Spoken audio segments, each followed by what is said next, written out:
तर अकोला शहरामधील मोरणा नदीला पूर आलेला आहे। रामसेतू पुलावरून 2 ते 3 फुटांवरून पाणी वाहतंय। नदीकाठच्या नागरिकांना सतर्कतेचा इशारा देण्यात आलाय।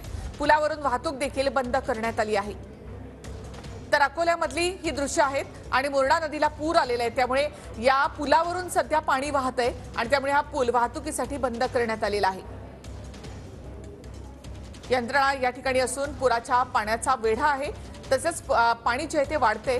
हा पूल आहे, हा पुलाचा जो खालचा थोडासा भाग आहे तो पूर्णपणे या ठिकाणी दिसत नाही आणि त्यामुळे हा पूल आता सध्या बंद करण्यात आलाय। या पुलावरून कोणीही जाऊ नये यासाठी दोन्ही बाजूकडची वाहतूक जी आहे ती बंद करण्यात आली आहे। तर अकोला शहरातील मोरणा नदीला पूर आलाय आणि पुराच्या पाण्यामध्ये हा पूल अशा प्रकारे पूर्णतः पाण्याखाली गेलेला दिसतोय।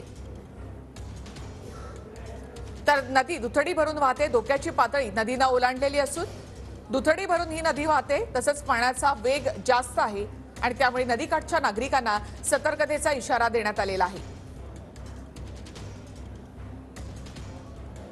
तर ड्रोनने टिपलेली ही दृश्य आपण या ठिकाणी पाहतोय। हा पूल आहे, मुख्य जोडणारा हा पूल आहे, मात्र हा पूलच पाण्याखाली गेलाय। इथली वाहतूक आता सध्या बंद करण्यात आली। जोपर्यंत पुराचं पाणी ओसरत नाही तोपर्यंत या पुलावरची वाहतूक बंद असणार आहे। तर पुराची ड्रोन दृश्य आपण इथे पाहतोय।